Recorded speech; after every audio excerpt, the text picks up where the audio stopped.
If you're over 35, I'm going to show you 8 bucket list items that you want to check off that will lead to stress-free wealth and truly give you a life that most people only dream of, but it would truly be your reality. Now, let me know in the comments which one maybe you've already checked off or which one you plan to check off first. And the reality is this: the sooner you check these items off, the sooner that you will have a stress-free wealth lifestyle, the sooner you'll get out of debt, the more you'll have money to invest, and the more time you'll get to spend with those that you love without thinking about money, and the more overall that your life is just going to be better and the quality of life, is going to be evident in all of the things that you do because these items are no longer stressors like they are for everybody else. Now, speaking of everybody else, I want to share with you these 8 things. And I tell you, the first one is something that most people don't do even when they have it in their awareness, but it's something that I strongly encourage you to do. And that is number 1, find some kind of way to find money, either stress-free or very low stress. Because a lot of times people, they focus so much on the money, but they fail to realize that how they're making the money will cause them to not even be around to enjoy it. Now, I know finding something that is either low stress or no stress at all, it might be somewhat of a challenge, but it's possible because people do it every single day. People do it all the time. It is something that you can also do. But when you put this on your bucket list and find some kind of way to make money either low stress or no stress at all, not only will it improve the quality of your life, but it would also extend your life. Because there are so many people that actually have a shorter lifespan because of how they make money and because of the stress that they endure from how they make money and all of the different things that cause their health to deteriorate as a result of how they make money. So just finding some kind of way to make money either low stress or no stress at all is sometimes better than making like a higher income, but you have higher stress on the back end. Now, I'm not saying go find some poverty job or something like that. But what I'm saying is this: it's very important to weigh the pros and cons against each other versus having a higher pay with higher stress versus a lower pay with no stress at all. Now, there are a lot of opportunities for you to still make a lot of money and still have low or no stress. It's just something that you have to find. Number 2, get out of debt as fast as you can from things that go down in value. Now, there's a such thing as good debt, believe it or not, because if there's debt that's making you money and the money that you make is more than the debt you owe or the debt you have to pay, that's good debt. But most people are not in that kind of debt. They're in consumer debt and things that's just, like liabilities, if you will. But you want to get out of debt as quick as you possibly can with things that are going down in value. So you think about how often, people might spend money on something and they're in debt to this thing, but it's like the amount that they still owe on that thing, it's not even worth that amount if they try to go back and sell it to it. And so it's very important for you to get out of debt as quick as you can, because it's like when people really think about debt, we've been programmed and conditioned in our society that it's just a part of who we are. Like it's something that we're all going to have. And that is not true. And it takes a level of programming, and it takes a level of belief, and it takes a level of discipline to truly get to that place. But this is something that when you put this on your bucket list and really work towards getting out of debt from things that decrease in value, it would just cause your life to just be at a whole nother level, because you have this layer of stress that you no longer have to walk around and carry because you've taken it off, you've put it in a corner, and you've said that you're no longer going to carry it and wear it like so many other people think that it's some kind of badge of honor. But truly getting out of debt from things that decrease in value is something that most people never experience the liberation from experience. And I'll just tell you, I was over $120,000 in debt, and it was times where I felt embarrassed, I felt ashamed, I felt like an imposter. I wasn't around the people that I love the most, which is my family, because I didn't want them to figure me out, if you will. Like, it's so many things that comes with having negative debt that sometimes we don't even really experience, that is costing us a lot more than the interest payments that we have to pay. So getting out of debt is something that I really encourage you to have on your bucket list to help you to truly get to the place where you want to be, and that's what's going to be best for you long term. Now, the third thing that I encourage you to put on your bucket list is paying off your home. Most people, they get into a mortgage and they just expect to pay for this mortgage for 30 years and never even see an ending in sight of never having a mortgage. Because sometimes, people, they pay off their house and then they refinance it and then it starts all over again, and people just can't even fathom not even having a mortgage. And I used to think the same way. And it wasn't until I started getting around people that didn't have a mortgage, and I started getting around people that had a 7-year plan or a 5-year plan, or even a 3-year plan to pay off their home, that I even discovered that it was possible. Because sometimes if you don't see something, or if you don't know somebody who've done it before, you don't even think that it's possible. And you just continue to live in this reality that's created for you, that the only thing that's possible is the thing that you see. And it's like when I started getting around more people that either didn't have a mortgage or their mortgage was going to be paid off in 3 to 5, maybe even 10 years, it allowed me to see that it's possible for me. And so I got on a plan, where, it was a 7-year plan for me. And it's crazy because sometimes you're not really paying any more money than you're already paying. It's just putting in certain systems in place that can cause you to pay off a 30-year mortgage in 7 years without paying anything additional. But it really takes a mindset shift for that to even happen, because if you don't even think that it's possible, you won't even seek the resources and the tools that can actually make that your reality, or you won't even give them a chance to work because it goes against what's comfortable for you or what you actually believe. But this is something that when you think about not having a mortgage, a mortgage is most people's biggest expense. And it's like when you can remove your mortgage from your monthly expenses, that is a large chunk of your expenses that can now be allocated to something else that can grow wealth, or just, allow you to just be in a better position overall. And it could allow you to not even just grow wealth, but it can also cause you to reduce how much cash flow you might need just to cover your expenses. If you ever heard of the book Rich Dad Poor Dad, the whole concept is about getting more cash flow than what your current expenses are. And it's like when you get rid of your mortgage and you no longer have a mortgage, now you have less cash flow that you need to cover all of your expenses, because your biggest expense, which is your mortgage or your rent if you're renting, it's now been eliminated.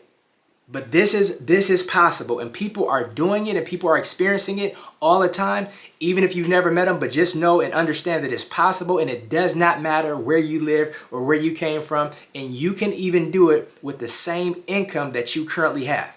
Now, as a matter of fact, if you look in the comments of this video, there is a training, and I'm not doing the training, but somebody else is doing the training that shows you literally how to pay off all of your debt, including your home, in 10 years or less. If that's something of interest to you, click in the link below. Now, the fourth item is eliminating car payments.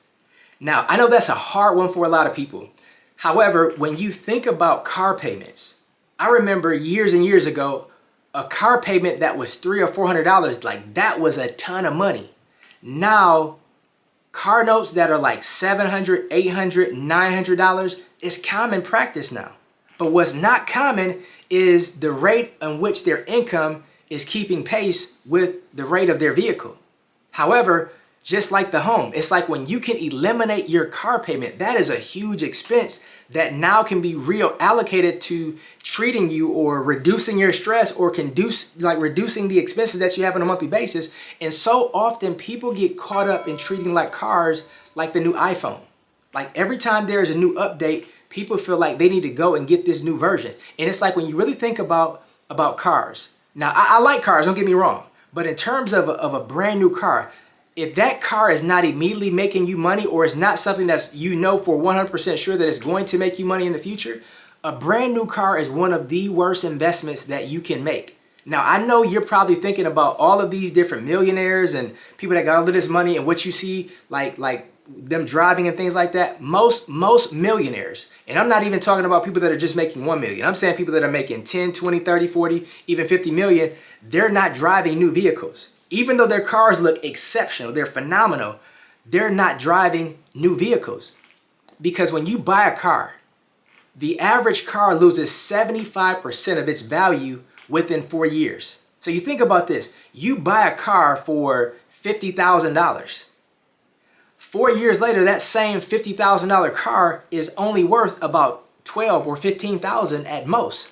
But you still owe $20,000 on this car, but you couldn't even get $20,000 for it if you try to sell it when you try to sell it. So it's really an investment that is something that a lot of people get caught up in, and they don't even really see that it's one of the biggest tricks, because it's one of the most common purchases that people buy that instantly loses value. Think about this. You buy a car, same example. You buy a car for $50,000. You drive it off the lot and you return that same car the next day. That same $50,000 car that you owe is now worth $48,000 from one day. Like you only drove it home, put it back in your garage, you came back and it's now worth $2,000 less than what you paid for it the day before. That's how much cars drop in value. So when you can get to a point where you just eliminate the car notes altogether, maybe, you don't get like the brand new years version of whatever car you might want. Again, I encourage like 3 to 4 years old buying a car so you can truly get the best deal and the best value. And it's not just about like being a cheapskate, if you will, but it's about not getting taken advantage of. Because it's like if you could buy something and as soon as you buy it, it's not even worth what you paid for it, that's a ripoff to me. That's just me. But if you could buy something that looks really exceptional, really nice, think about this. When you see a lot of millionaires and people that have a lot of money, because of their status, you never question the year of their car. Like Warren Buffett is one of the richest men in the world. He does not drive a brand new car. But how many times do we ever think about or question the year of his car? We don't, because we know he has money and we know it really doesn't even matter. The same holds true for us. It's like if you have a older model car, but it still looks great. Nobody's asking you. Well, they shouldn't be. Let me say that. Nobody should be asking you like what year your car is. I mean, it really doesn't matter. But what matters is you getting the absolute best deal and price for your car that you possibly can and getting in a position where you can just pay it off and eliminate the car note altogether. That will allow you to truly live a stress-free wealth life, and it allows you to feel good about if something does ever happen to this vehicle, that you're okay with fixing it, because there's nothing like having a car that you owe a car note on and the engine goes out. And now you got to pay $4,000, $5,000, $6,000 for an engine in addition to the car note. Like that's a double whammy. But if you at least don't have a car note and something happens, you can now use the money that you would have been paying for that car note to the repairs. Now, hopefully that doesn't happen either, but I'm just saying worst case scenario. But one of the best things that you can do in terms of a vehicle is to eliminate the car note altogether. Now, number 5, this is one that you've heard several times before, but sometimes people say it in a different way that cause people to finally get it and click. And this is have at least 3 to 6 months of your expenses saved up in a place that's just not convenient for you to access. Now, why is 3 to 6 months so important? It's really important because multiple reasons. Number 1, it gives you a cushion. Like if something were to happen, it's like you have at least 3 months that you're good. Or 6 months where you're good.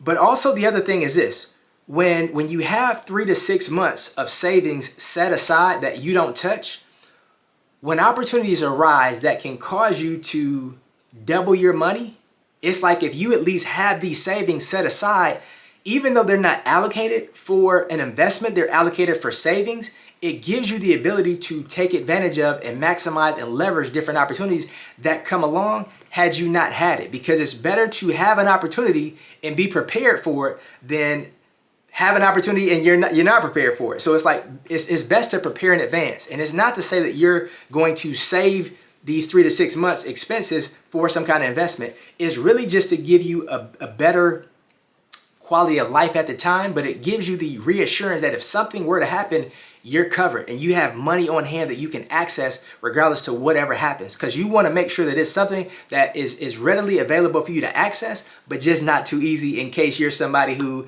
needs that extra discipline or that extra layer to make it a lot more inconvenient for you to access. But this is really critical, and it's something that is doable for everybody, and it's something you can do from starting where you are, because maybe you don't have a whole lot of discretionary income left over to really save much.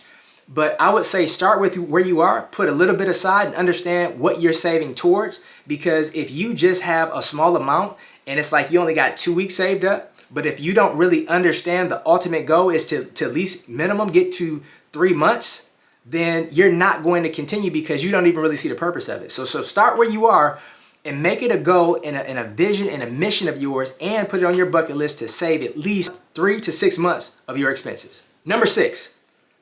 Put a trust in place or either some level of estate planning. This is really important, and it's something that a lot of people really don't like to talk about because it causes them to think that maybe they're going to pass away faster, or, they're working hard to leave it to somebody else. And really, it's about protecting and honoring more than anything all that you've worked for. You would be amazed at how many people, they work really hard, like they have all of these investments, they have all of these different things in place, and when they pass away, it goes to something that's called probate.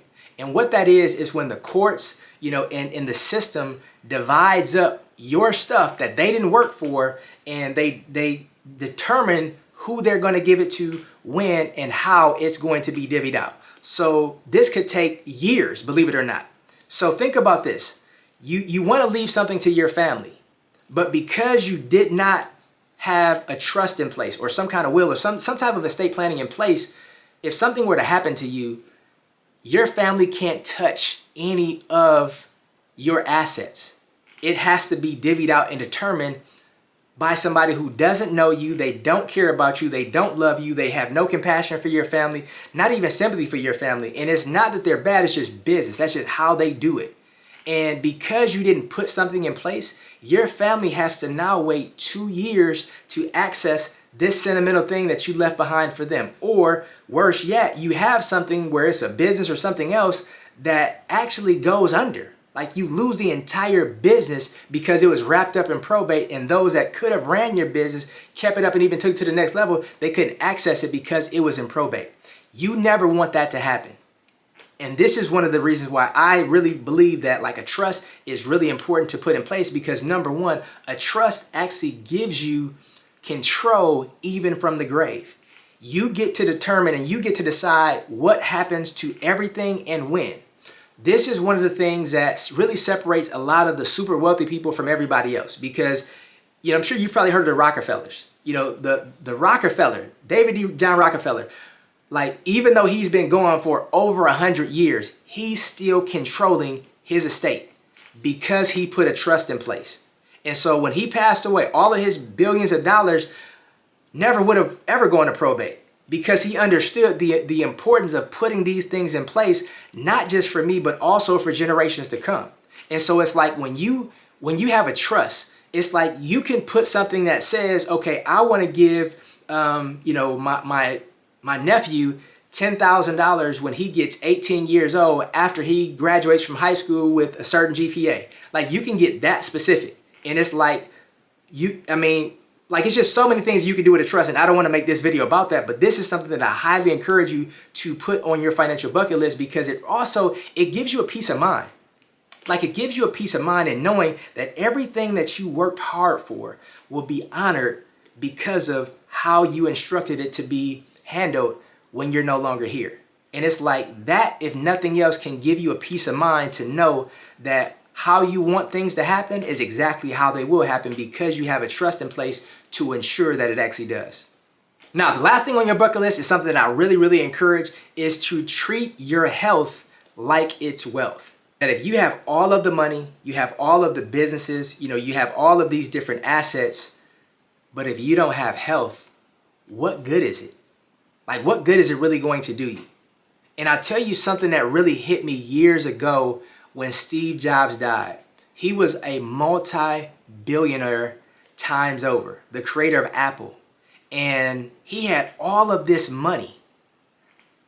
But from my understanding, he chose to ignore a level of his health that could have been treated had he paid attention to it. And as a result, he ended up dying from cancer. So even though he had all of this money and all of the different networks, all of what he had, he would have traded all of that in for what you currently have right now, what I currently have right now, and that's our health. And the thing that I want to encourage you to do is not wait until you get sick, or not wait until something is wrong before you start being proactive in your health, regardless to what age you are or how healthy you are, because no matter who you are, we can all do better, including myself.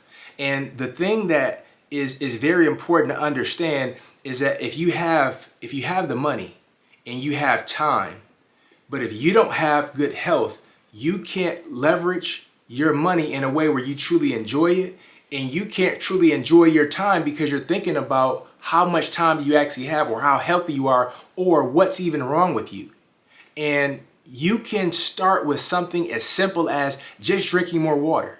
Like sometimes improving your health does not take all of these different dramatic things happening all at once. It's like that might be you, and maybe it's not you. But either way, just starting with drinking more water, that can improve your health. Getting more sleep, that can improve your health. Not being stressed about things, and doing whatever it takes to reduce or eliminate certain stress. Like that can improve your health. Like eating right, having more variety in your meals, more fruits and vegetables, all those kind of things can improve your health. But either way, just pick one. Just pick one.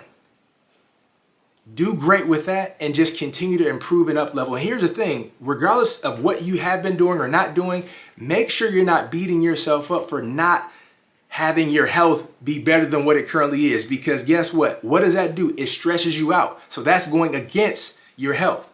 And we want to make sure that we treat health like wealth, because that's exactly what it is. So we want to have grace on ourselves. At the same time, we also want to give ourselves the best quality of life later on that we possibly can. And the best time to take care of later is right now, because you never want to be in a situation where you have to apologize to your future self because yourself right now did not take into consideration all of what it would have to deal with later on. So these 8 things, that when you implement these 8 things in your bucket list, it will cause you to create stress-free wealth and truly live like the legacy lifestyle and meaning, and really have an overall better all life that you love and that you wake up to and you look forward to living every single day, because of all the decisions and the impact that you're making on you right now. Because this is something that's truly in your best interest to do, because it's something you're going to thank yourself later for actually doing. Now, if you got any value from this video, I want you to hit that like button, hit that subscribe button, and just like I said in the very beginning of the video, I want you to comment below and let me know which one of these 8 things that you've already done, or which one you plan to do first. But I look forward to seeing you on the next video.